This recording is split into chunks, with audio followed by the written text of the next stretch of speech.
Xazinem Torpil Tarbiyalash Markazi hammamizning xazinasi. İnternet tor orqali uyda o'tirib bu darslarimizga qo'shila olasiz. Turk tili, ingliz tili, arab tili, xitoy tili, german tili, uyg'ur tili, kompyuter sistemi kodlash darsi. Turkiya, Qibris va chet ellardagi universitetlarda o'qishni xohlamsiz? Qiynamsiz beshingizni qattirmay, biz bilan aloqalashing.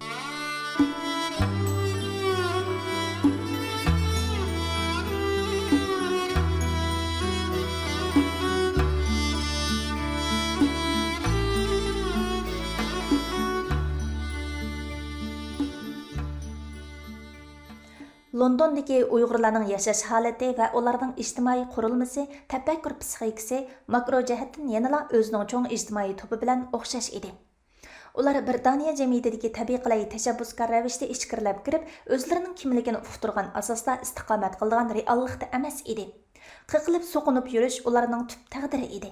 Albatta, bu ularning savalligi emas, son, ko'lam va safodan iborat amaliy kuch va zindor omildir. Men ularning qarindoshlarcha yordamida yot bir shaharda dastlabki qadamda bo'lgan g'am, dishvar va avorchiliklarga oz yo'liqdim. Ularning sixiy dasturxonlaridan kushayish topdim. Qudratining yetishchi qilgan izzat ikromlari bilan musofirlikdagi dilxastaliklarimni yengdim. Mushu munosabat bilan navbatda ularga tashakkur izhor qilaman va ishlarga osonlik tilayman. Xalq orasida 7 yoshlik bolaning oldiga 70 yoshlik buvoy chiqibdi degan gap bor. Bu gap Uyg'urlarning musofirat va muhojiratdagi jamoat ro'yiga nihoyat muvofiq keladi.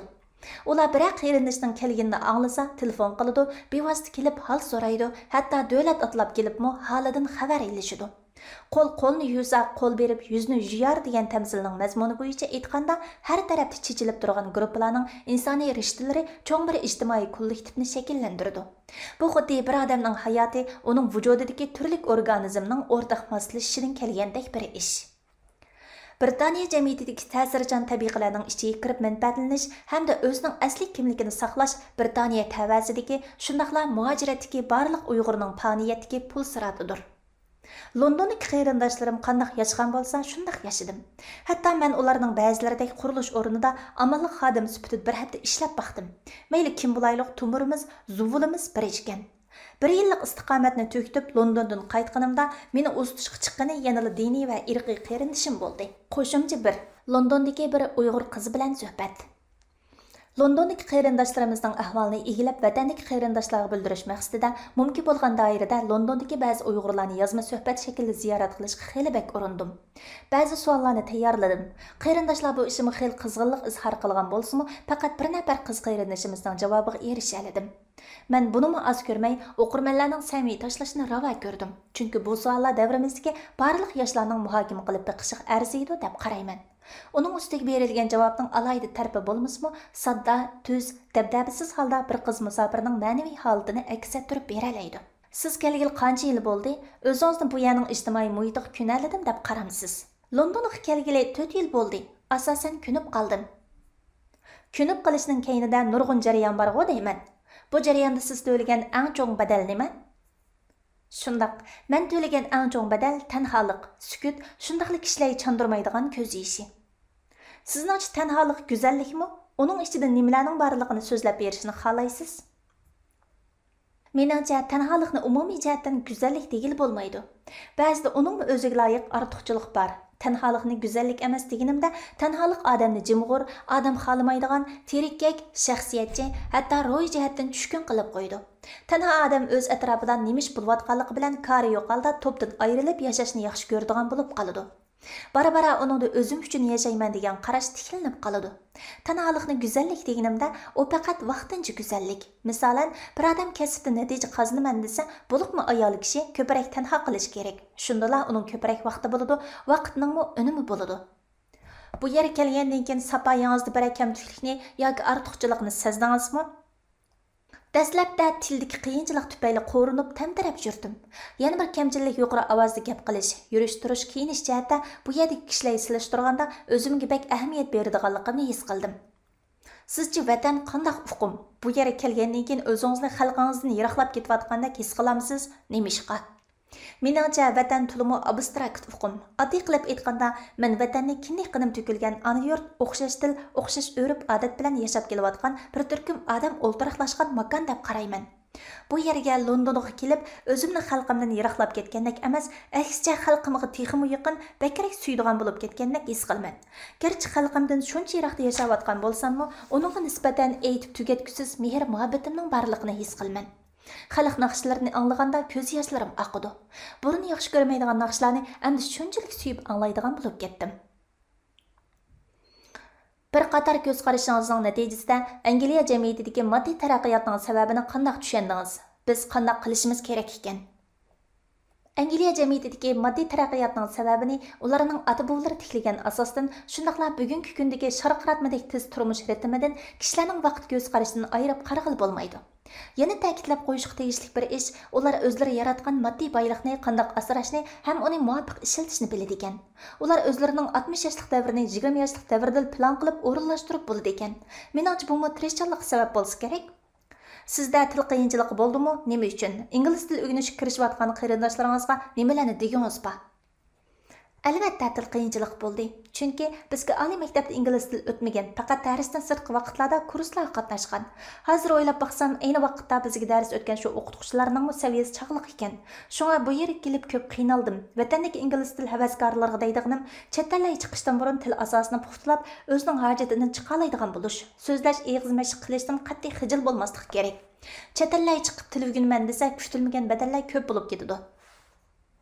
Sizningcha ana til, xanzu tili va boshqa 3-chi tilni o'rganish o'tirisidagi munosabatni qanday bir taraf qilgan tuzuk? Har qanday odam eng avval o'zining ana tiliga pishiq bo'lishi kerak. O'zining tilini yaxshi bilmay, boshqa tillarga ravon bo'lib ketgandimi, bu bir nomusliq ish. Siz burun qaysi kasbni o'rgangan? Shu kasbingizni Angliyada ishlata Men burun doktorlik ham iqtisodshunaslikda o'qigan. O'z kasbimni 80% ishlata oldim desam bo'ladi. Oliy maktabga imtihon beradigan insonlaringizga kasb tanlash to'g'risida qanday maslahatlarni bergansiz ba? O'zi qiziqqan, ko'zi yetgan har qanday kasbni tanlasa bo'laverdi deb qarayman. Sizningcha muhabbat qanday uqum? Chet el muhiti aslidagi muhabbat qarashingizni o'zgartirib o'tganday qilamdi. Meningcha muhabbat degan bir abstrakt uqum. Uni 2 yoshdan bir-biriga bo'lgan intilishi, tushunishi, kuyinishi va eng oxirida umrlik birga o'tish uchun tirishishi deb o'ylayman. Chet el muhiti mening asldagi muhabbat qarashimni o'zgartgani yo'q. Chunki men chet elga o'zimda muqim dunyo qarash, muhabbat qarash tiklanib bo'lgandan keyin chiqdim. Shuningdek bu yerdagi muhit mening muhabbatga bo'lgan qarashimni o'zgartirmadi. Siz bu yerda yoshlikning jo'shqin tuyg'ulari, turmush, o'qish, xizmat bisimlari tufayli bisilib qolgandek his qilamsiz.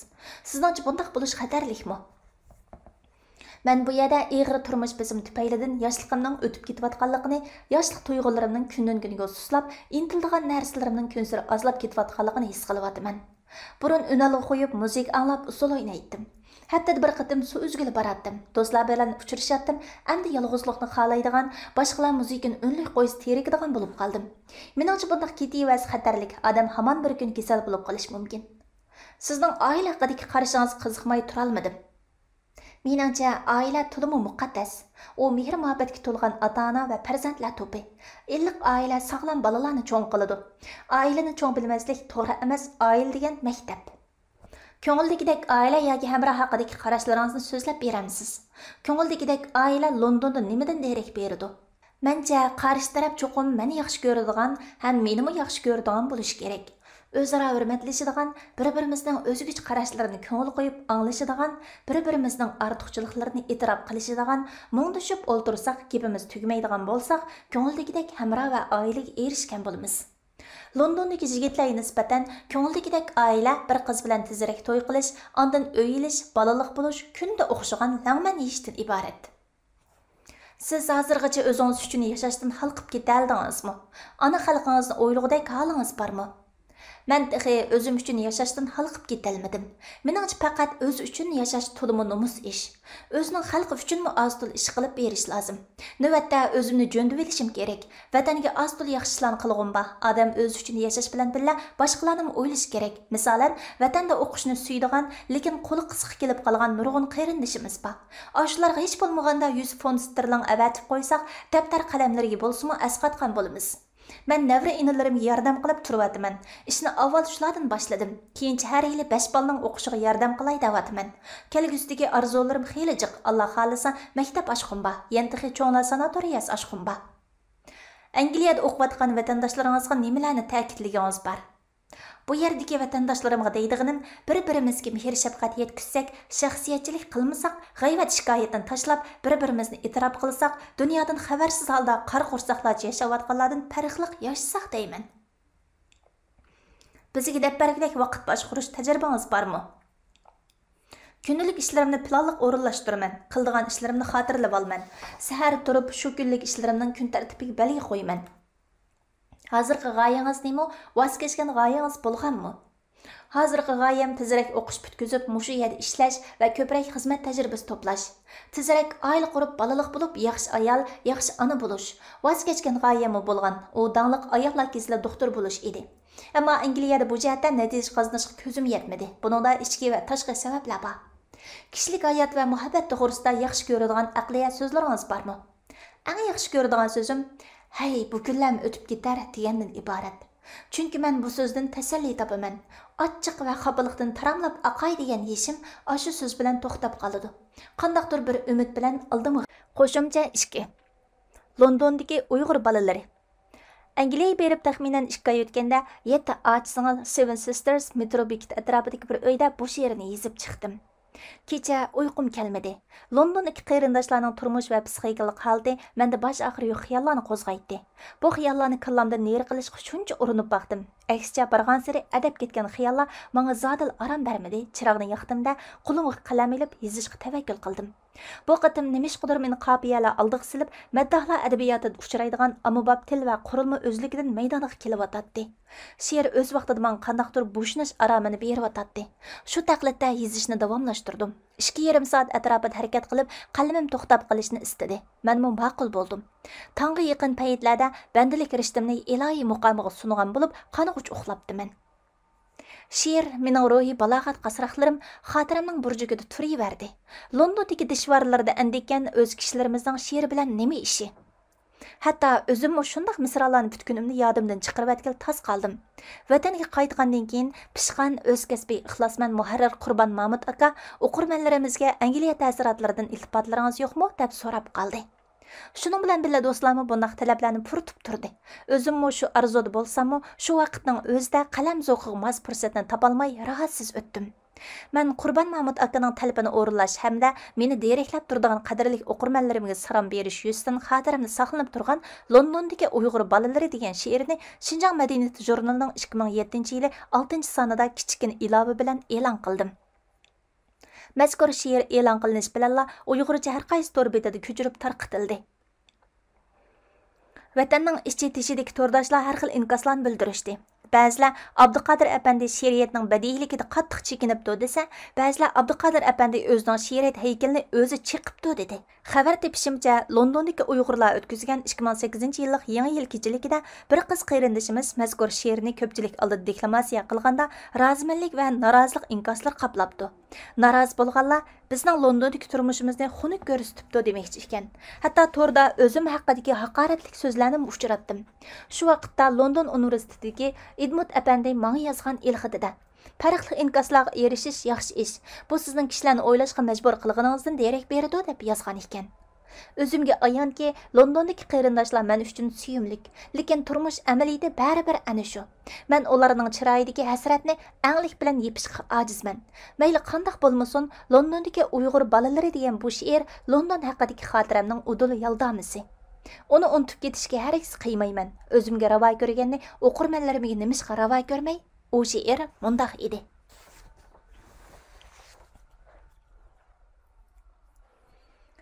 Qara hijron dard qilib analar, pul topaman deb chin qilib dadalar, kirib tushga vatandagi dalalar, sig'inishdan cho'ng'aysimi yaralar, o'qiydi ekan Londondagi balalar. Kelib rasa o'qiy degan niyatga, kelay deb ham kelgusida kerakka, ilm panda qatnashay deb ko'rakka, armonlari aram bermay yurakka, o'qiy degan Londondagi balalar. Surishtirsam soni 100dan osharmish, har tarafda, har shaharda yasharmish, yolg'izlikda pig'onlari tasharmish, qattiqlikda hayat go'ya hasharmish, o'qiydigan Londondagi balalar. London degan bakmi yo'g'an shaharkan. Fursat kimi shuncha to'lg'an shaharkan. Har qadami pulg'u turgan shaharkan. Puli yo'qni yerga urgan shaharkan. O'qiydigan Londondagi balalar. Xinimlardek tartdi meni jilvisi. Tamtiratdi pulpazlikda hilisi. Toplanıptı adamlarının lolisi. Dertmen işken kelgündünün tulisi. O'qiydigan Londondagi balalar. Ziyaretçi alim degan ataqda. Kelip yattım katekçilik yataqda. Pulum yetmey qalamdım deb çataqda. G'am qaynaydi kalli degan qapaqda. O'qiydigan Londondagi balalar. Bilganlari meni hurmat qilishdi. Buzug'imga ziyoratga kelishdi. Ba'zilari tuz ham taom berishdi. Qo'li yetmas himmatkimu tirishdi. O'qiydigan Londondagi balalar. Bu shaharda kunni almoq tez ekan. Balalarning hali shunga pas ekan. Guldek chiroy 6 kunda xas ekan. Yashash degan bek murakkab darskan. O'qiydigan Londondagi balalar. Bu jahonda dardi yo'qlar nada bor? Gap so'rasang hammasining dardi bor. Ba'zisining ba'zisidan arzi bor. Yuragida shalvarigan dazi bor. O'qiydigan Londondagi balalar. Yigitlarmo quramiga yetibdi. Tanhalıqning muңlariga petibdi. Kechalari xiyol surib yetibdi. Uyqulari nalargadir qechibdi. O'qiydigan Londondagi balalar. Qarab baqsam qizlarmo bek yosh ekan. Qosh ko'zlari chiroyli ekan, shosh ekan. Qilganlari bir-biriga pash ekan. Shunga ba'zan ko'zlarida yosh ekan. O'qiydigan Londondagi balalar. Qiz o'g'illar bir-birini yaratmay, bir-birini busog'iga yo'latmay, o'g'il turib qiz balini unatmay, qizlarmi ham tamannoni g'ulatmay, o'qiydigan Londondagi balalar. Pul topmasang o'qishlarga na chora?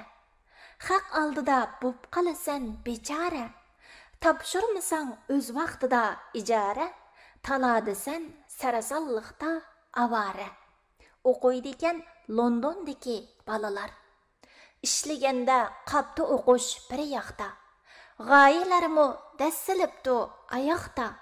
Men o'zimni topalayman navaqta. Kelajakka oxiri yo'q so'roqda. O'qiydigan Londondagi balalar. Guruh bulup her tarafga çiçilip, bazı tutuq, bazılarda içilip, özüdün bek başqalarga içinip, iş çıqqanda qızgın işta etilip, o'qiydigan Londondagi balalar. O'qimasa kelajakka chora yo'q. O'qiy desa yanda aqcha para yo'q. Xotun alay desa qiz bar yari yo'q. Qizlarning bu ish bilan kari yo'q. O'qiydigan Londondagi balalar. To'rga chiqib ilxatlarni yo'llashib, yiroqdagi biri bilan mungdishib, tasallida bir-birini qo'llashib, ruhlansimo oxir yana so'lishib, o'qiydigan Londondagi balalar. Musafirlik hammamizni tasqaydi. Birer kunmu hayat kulib baxmaydi. Yat shaharda jon qiynilib qaqshaydi. Shunda qilib bilay boshni tavlaydi. O'qiydigan Londondagi balalar. Ko'p ishqimi yarab qapti balalar. Bilimnimi yaxshi apti balalar. Pulmu yig'ib yurt qisabdi balalar. Jo'risi yo'q qarab qapti balalar. O'qiydigan Londondagi balalar. Әжір қылсың күйіп бірәр арманда. Мұрадыңны тапалайсан жаханда. Қалсым өгер чапқұллада боранда. Әпләшмесе ене еңі планда. Оқойдеген Лондондегі балалар. Деймен ана вәтініңні ұнытма. Вәтәндегі елтізіңні құрытма. Өз иліңге азилықны юлатма. Жүрекіңді мұхәббәтні суытма. Оқойдеген Londondagi balalar. 2006 yılı dekabr. Suğa o'xshayman. Daryoda qiyon, qachida nimjon. Shundan beri suyish ko'rgan kunim yo'q, shundan beri xursand o'tgan tunim yo'q. A.S. Pushkin Qarashal. Men zade burunqi menning o'zimi yoki u mening davomimmi? Londonda o'zimdan mushu savolni pat-pat so'rab turatdim. Özümni burunqi men emas deydisem, vatandagi hayotimning xotirasi menda mavjud. Tul vaqtda go'yo ashu xotirlarning orasida yashayman. Özümni burunqi men deydisem, atrofimdagi shaylar tamoman o'zgicha. Binolar, ko'chalar, odamlar, so'zlanayotgan til. Bularning hammasi yuchun edi. Yo'q, balki bularning hammasi o'zim haqidagi tunishimni yuchunlashtirib etgan edi. Zod atrofimdagi shaylar yuchunmi yoki men yuchunmi? Jungo'ning qadimgi o'limazi, Juangzi kipinekka aylanib tush ko'rganda, zodi kipinek uningga aylandimi yoki u kipinek aylandimi anqirolmay qolgan ekan. Silishtirish nuqtasi bo'lmasa, farqni bilgil bo'lmaydi. Demak, barliq farqlantirish harakati nuqta tanlashdan iborat. Biroq nuqtani nimaga asosan tanlaymiz? Xotiramiz belgilar bilan to'shib ketgan bo'ladi. Atrofimizdagi shaylarni xotiramizdagi shaylarga asosan farqlantiramiz. Qaraganda tarix haqidagi xotirasi yulib ketgan odamlarda nuqta tanlash еңі bo'lmasa kerak. Nuqta tanlash o'z mavjudligimizning ma'nosini qayta bayqash urinishlari bo'lib, o'zimiz ma'nilar dengizida taraf nishonlarni bilolmay laylab yurgan lamakan qulvaqqa o'xshab qolamiz. Chex yozuvchisi Milan Kundera hayotdagi chidoqsiz yengillik degan asarida o'xshash bir shayni har qatim yangi ma'noni namoyon qiladi degandek, Londondagi yangi muhit meni kashf qilib tursa kerak, o'zimni atrofimdagi narsalarga nisbatan boshqacha bir odamdek his qilib qolatdim. Ajdodlarim tuzgan sistemani yettirib qo'ygunimga xeyli uzoq bo'ldi. O'zimga yot sistemalar ichida tinab yurgilna vaq. Bu g'alati sistemalar ichidagi zodiman shumi? Özüm haqidagi bugungi ma'nolar tegi-tektidan haqiqiy o'zimga ta'alluq kashfiyotmi? Makon zamon o'zgarsa, odamning o'zi to'g'risidagi diagnozlar o'zgaradi ekan. Cheklik zamon ko'z bilan qarasangiz, hamma narsa harakatda. Bu harakatda men, siz, umi bor. Shunga ko'rinishlarimiz yo'llashib turadi. Abadiylik ko'z bilan qarasangiz, harakatli dunyo jimjit turgan bo'lib chiqadi. Demak, biz hech nima bo'lmadik. Biz zodi kim? Laylab yurgan jon qushlari. Londonning shaharlarida har uyg'onsam, o'zimning qayerda ekanligimni aniq farq qila olmay bir hazo xomush bo'laman. Ko'z oldimdagi deraza, men qarab ko'ngan derazaga hech bir o'xshamaydi. Pardami boshqacha edi. Uyquning xomushligi, tushlarimning g'irimsan manzarasi asta-asta g'oyib bo'lib, sezgim real dunyoga qaytib kelgandala, ondan o'zimning qayerdaligini farq etdim. Erinchak tinimning midirlashga rayi yo'q, kallam degandek suzuk emas edi. Urumchidagi uyim xiyolimda ayetdi. Qiziq sütün o'rlayotgan xo'rning keyindagi o'g'limning do'p-tugilak yuzi ayon bo'ladi. U qovuzdagi nonni erinchaklik bilan chaynaydi. Onasi choyni o'g'il baldek tiz ichmamsan deb so'roqlaydi. Mushuna xiyoliy manzaralarda Londondagi karvatim bilan Urumchidagi karvatim almashib ketadi. Sahar bilan deraza bilan nashta bilan to'qilib ketadi. Har ikki saharda arzularimni yeklaydigan reallikning so'rin talati ko'rinib turadi. Azroq o'tgandan keyin o'zimning omon-eson holda yangi bir kunga ulashganimdan Tangriga hamd sano o'qiyman. Umr soatimizning qaysi daqiqaga qadar burab to'g'rilab qo'yilganligidan xabarsizmiz. Shundoq ekan, har bir kunni bizga sovg'a qilgan sohibi olamga shukrlar aytish bilan birga shu bir kunni ma'nilik o'tkazishning ko'ydi bo'lishga to'g'ri keladi. Menmo o'z daftarimga ata va uyg'unlar to'g'risidagi planlarimni putib qo'yaman. Bu plan cho'ng daftardagi plan bilan mos kelgandala, shu planning ijrochisiga aylana olayman. Ya Rabbim, menga yangi bir subihi chiroyi ochdi. Ko'zim bilan qalbimni hikmat va nurga homiy qilg'aysan. Subhining farishtalariga tilak iltijolarimni topshirib bo'lib nashtaga tutinaman. Hasal, badam meg'izi, yeshil zaytun, bolka, qizil choy. Mana bular Tangrining mehribonligini menga atiganda his qildirgan ne'matlar edi. Menga ato qilingan sog'lomlikning karomati bilan ular shuncha lazzatli bo'lib, daxlisiz bu oddiy turmush go'zal va maishatli tuyuladi. Bolkalarni yaqin atrofdagi Tesco degan cho'ng tilla bozoridan odunliq akilaman. Qizirib pishgan bu bolkalarning tarkibida boshqa narsalar yo'q edi. Uning puruqi sahrolarimizdagi tunurlarning yendiga yangi qumurilgan nefis nonlarning puruqiga o'xshab ketadi. Bu bolkalar tuxum shaklda yoki kaltiroq no'g'uy shaklda bo'ladi. Men bularni almashtirib setib olatdim. O'zimcha ularga at qo'yib tuxumnan yoki no'g'ushnan deb atib olatdim. Badam meg'izni bo'lsa turmush odatimdan xabari bor qarindosh ukula Abduqodir akamning tabletkasi deb qo'yishadi. Men narsalarni ko'p holda yaqin atrofdagi turk do'konlaridan setib olatdim. Kichikroq patnos cho'nliqdagi bir dona ekmek, non menga 2-3 kun nashtalik bo'ladi. Yeşil zeytun dastlabda menga qansiq tetiydi. Keyinchi kunib ketib, nashtada u bo'lmaydigan bo'lib qoldim.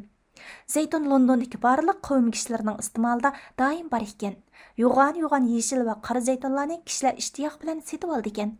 Ularning bahasi xeyli qimmat edi. Men uningga odatlanib, yaxshi ko'rib qolgan sari xalqimning nashtliq dasturxonlarida bu ne'matning bo'lishini xalab qolatdim. Ular sap, halal ne'matlarni yeb bulg'angan, ammo chiroyli o'ralgan narsalardan yiroq turgan bo'lsa, naqadar yaxshi bo'ladi. Bir xalqda o'zini qadrlash tuyg'usining barbod bo'lishi uning turmush odatlarida markazlik aks etadi. Ko'rinishdagi bayoshatlik va mo'lchilikni izlab, yemak-ichmakdagi parhez yoki tartibni esidan chiqarib qo'yishidi. Fani dunyoning rohatlarini surib yashab olish asabiylikni bosh ko'tarib, chahar baylardek yeb ichishidi. Rahat surib olish, ner berisini surishtirmay yeb ichib olish davrimizda asosiy iqimga aylangan turmush iste'moli bo'lib qoldi. Buni namrat bayoshatlik desak muvofiq bo'lar. Buningdan 10 asrlar ilgari Abu Nasr Farabi shug'ul turmush odatlarini pasix shahar puxlarining odatlari deb sifatlagan edi. U bundaq shaharning kishilari salomatlik uchun har qanday haromdan bosh tortmaydi degan ekan. Jamiyatning o'tir qatlamiga sho'ng'ib kirgan osondagi bugungi shahar Uyg'urlari o'zlarining tasavvuridagi baxtini ana shundaq tarzda qurib chiqishgan. Ular o'zlarining an'anaviy qimmat qarashidagi negizlik taraflarni bir butun yoki yarim tark etish hisobiga maoshliqlarga aylandi-da, o'z to'pining qimmat qarashini zamonaviy yot tarkiblar bilan yuqumlantirdi. Bizda qilgan atganlari qursoq beqishdan oshmaydigan talay odam bor. Ularda nima yeyishni tanlash mumkinchiligi yo'q. Ularning qadr-qimmat to'g'risida o'ylangudek imkoni yo'q. Ular o'zlarining shu holatini azaliy va barhaq deb hammaga rozi bo'lishidi. Ular botir ajdodlaridan qolgan zaminlarga o'zlarini bog'lab bexasta yashaydi. Ular kambag'al, lekin barakatlik. Ular tartibsiz, lekin qudratlik. Ular qahatchilikdan xoli keng zamin va e'tiqodiy amillik ichida yashab, bir xil qanoatchanlikni yetildirgan. Ular qanoat ichida turib, hech kimdan umid kutmaydi. Hatto o'zlarining haqqini talab qilmaydi. Ular o'zlari topgan bolalarini untinsiz holda boshqalarning tarbiyasiga topshirib, o'zlari etis qirlarida yuradigan bo'lib ketishdi. Bu xuddi paxtalarning qaysi fabrikaga berib, nimalarning to'qilish bilan kar bo'lmagandek bir ish edi. Ularning to'xo'larimi o'z tuxumlarini qaysi fermada to'q chujisiga aylanayotganligini, qaysi do'konda pecheniga aylanayotganligini bilmaydi. Ular paxta setib topgan puli bilan yiroq shaharlarga berib, bilim bilan yotlashib kelgan bolalarining hayotlik yo'lini ochadi. Mana bu mening zeytun yeganda siqinib turib o'ylaganlarim. O'zini qadrlash istiki faqat jahonning keng etaklarini ko'rib silishtirishni bilalagan xalqdil bo'ldigan emasmi deb tushundim men. Maktabga boradigan ish bo'lmasa, nashtadan keyin turayotgan uyimga yaqin bir kutubxonaga berib kitob ko'ratdim. Yotoq nihoyat kichik bo'lg'achqa kitob ko'rishga afsus edi. Angliyada kutubxona nihoyat umumlashgan ekan. Har bir mahallada birdan kutubxona bo'ldi ekan. Kutubxona binosi o'ziga xos so'lat va ko'rkamlik bilan atrofdagi boshqa binolardan alohida farqlanib turdi ekan. Shu mahallada qancha xil millat o'ltiraqlashgan bo'lsa, shu millatlarning tili yozig'idagi kitoblar kutubxonadan munosib nisbatda o'rin oldi ekan. Est hamda Hindistonliklar, Pokistonliklar, Arablar va osondagi Jungoliklar o'ltiraqlashgan bo'lib, kutubxonalarda shu davlatlardan kelgan ko'chman xalqlarning tili yozig'idagi kitoblarning borlig'ini ko'rgan edim. Bu hol meni cho'nqur o'yga solgan edi. Hammaga ma'lum bo'lgandek, Angliyada ingliz tili asosli tili sifatida hukm surdi. Ingliz tilida chiqadigan kitob, gazeta, jurnallar shuncha ko'p. Uning ustiga eng yangi uchurlar ingliz tilida. Ammo Angliyadagi ko'chmanlarning hammasining degidek inglizcha taratqularni ko'ralishi natayin. Ko'ralgan taqdirdami ona tildagidek inchika va zo'q-sho'q bilan ko'ralish natayin. Mubodo Angliyadagi yerlik hukumatlar ko'chmanlarning tili yozig'idagi kitob va gazeta, jurnallarni kutubxonaga akilib bermagan taqdirdami ko'chmanlar ortiqcha talab qilib ketmaslik mumkin. Dunyoda hech kim o'zi xohlab musofir bo'lmasa kerak. Bir kishining musofirligini ixtiyor qilishi o'z yurtidagi ixtiyorsizlikning bishorati. İnsanning bishiga nima kunlar kelmaydi? Demak, bir musofir o'zga yurtga tirikchilikning tub yo'lini izlab chiqqan bo'ladi.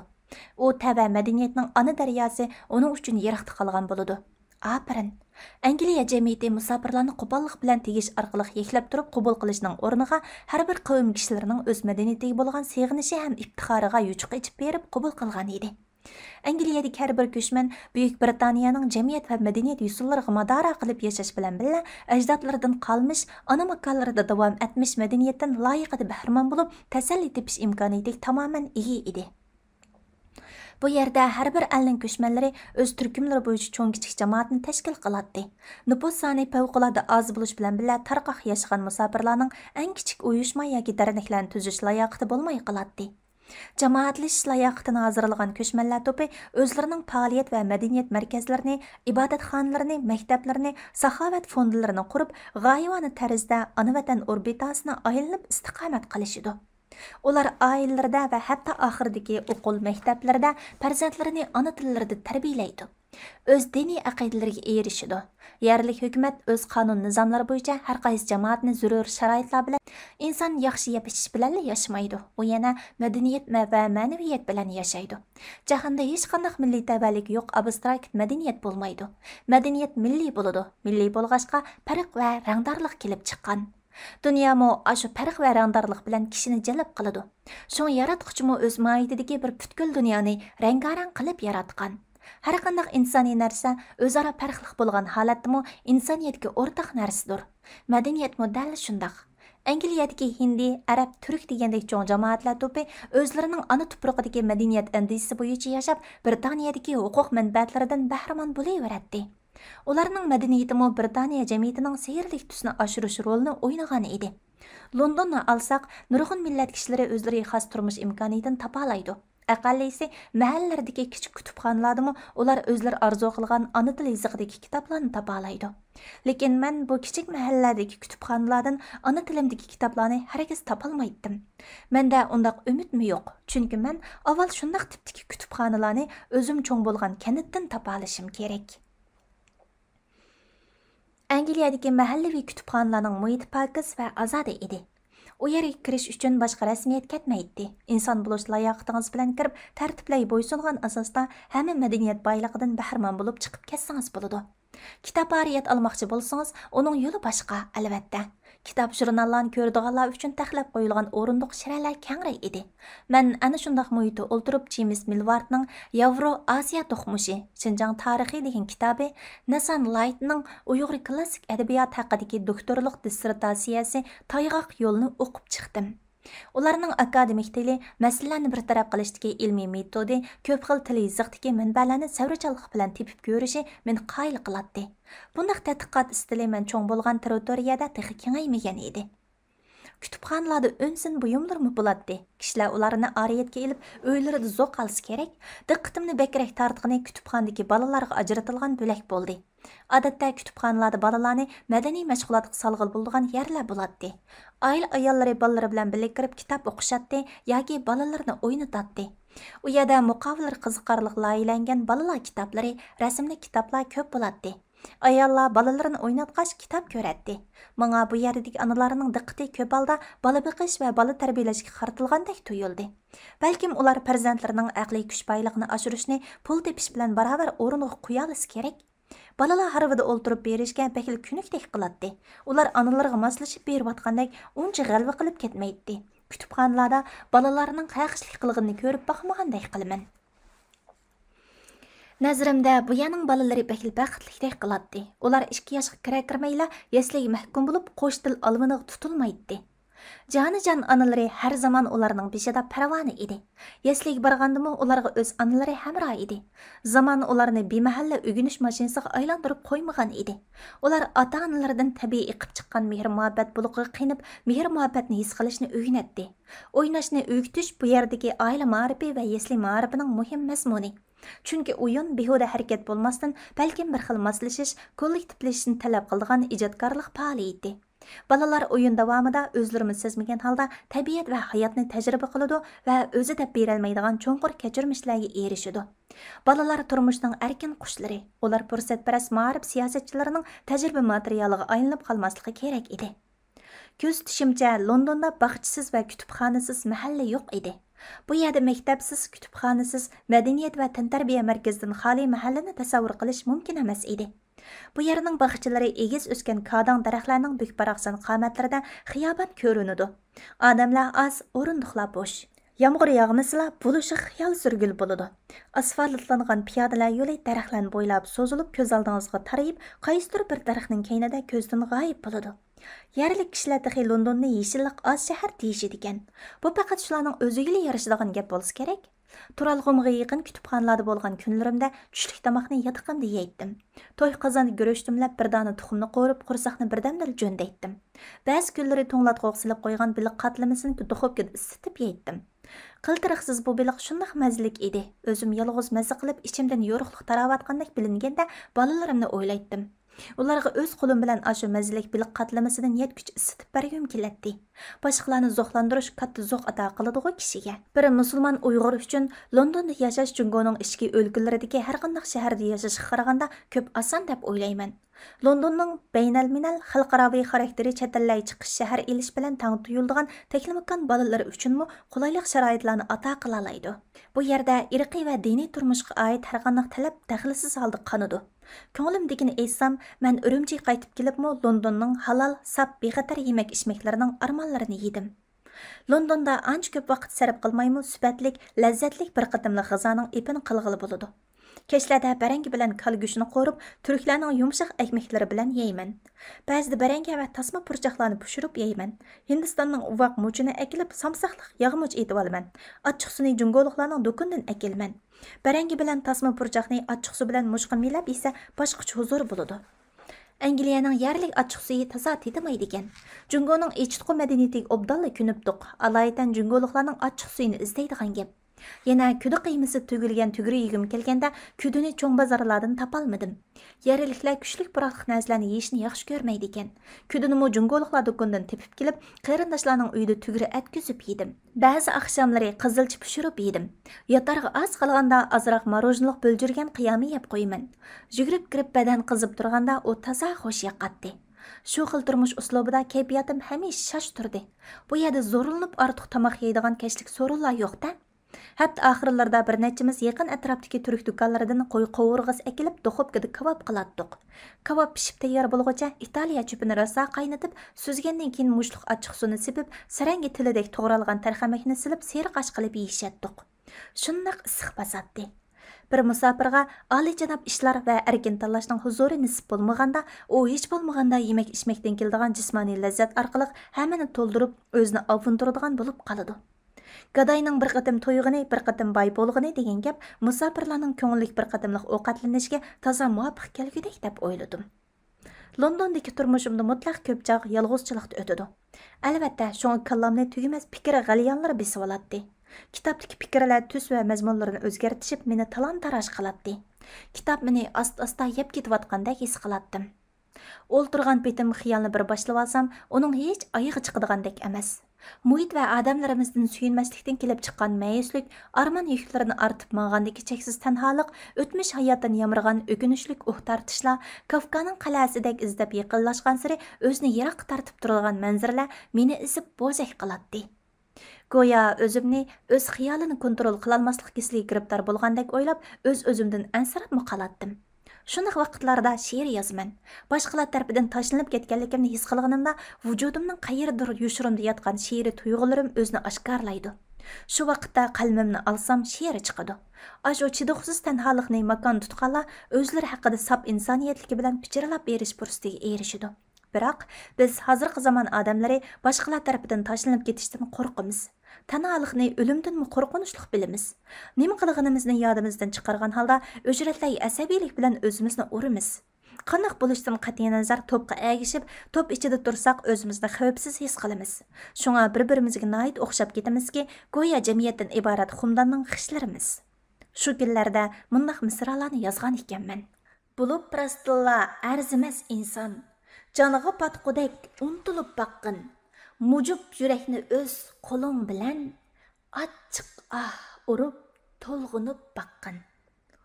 Suratlar zinhar bermez teselli, taşla ularni iqin sularga, yaşap gör muzdek soğuk hicranda, bolma intizar nesi dildarga. London tanhaliq mang mundaq bir tasavvurni baxsh etdi. Sen Uyg'ur tilida she'r yozding, lekin uni nashr qiladigan o'rin, nashr qilsa o'qiydigan o'qirman yo'q deyli. Tarix to'sat tili seni musholiq keltirgan xalq va uning madaniyatini sening badiiy hayotingdan mustasno qilyapti deyli. U holda sen nima? Kimga, kim uchun so'zlaysan? Bu qo'rqinchli savol edi. Shu yegona hayotimda o'zimni bayni xalqdan ayrilib ketgandek yozg'uchidek his qilib, ana shunday g'alati tasavvurlarni qilib ko'rgan bo'lsam kerak. Adam hammadan ayrilib o'zini g'ayrib his qilganda, o'zini himoyasiz va xalqsiz his qilganda, Xudo uning ustida kulib qarab turgan holda, ana shu chaqda u aytishga tegishli gapning Xudoga taalluq ekanligini cho'nqur tunib yetdi. Londondagi turmushim qavmdan yoki qavmning madaniyat tumuridan ayrilib qolgan shoirining baxtsizlik haqidagi bir qadamliq tajribaga o'xshab qoladi. Norman Mayna ismli Ruminiyalik bir yozuvchi bor. U 1986-yili ayni vaqtdagi siyosiy ijtimoiy muhitdan norozi bo'lib, G'arbiy Berlinga chiqib ketgan ekan. Keyin 1988-yili Amerikada o'ltiraqlashib yiziqchilik qilgan ekan. Uning yiziqchilik qilgan vaqtimda hamisha atrofimdagi va ichimdagi mushkulotlar bilan tirkishiman degan so'zi ahvolimga mos kelib qolgandek bilindi. Yiziqchilik qilish non va jonga nisbatan xatarlik bir tavakkulchilikka aylanib qolganda, adab uchun yezish va yezishdan voz kechishning har ikkisi azob edi. Qalbidagi vahim bilan ilishish musofiratni tanlagan yozuvchilarning to'lisi muqarrar tushkilgan kashmish bo'lsa kerak. Fransiya yozuvchisi Sartre mundaq debdikan: adabiyot dunyosiga qaysi tarzda oyoq bosmagan, qandaq fikrlarni targ'ib qilmagan, adabiyot seni kurashga chillab akirdi. Yiziqchilik erkinlik talab qilishning bir xil shakli. Yezishni boshladingmi, xohlamasligingdan qat'iy nazar shu kurashga aralashgan bo'lasan. Sartrening bu gapi bo'yicha aytganda, har qanday ifodalash bir qadamliq kurash edi. She'rini yezib bo'libla hammadan xalos bo'laman-da, yeniklab qolaman. Mushuningdan keyingi uyqum arambaxsh uyqu bo'ladi.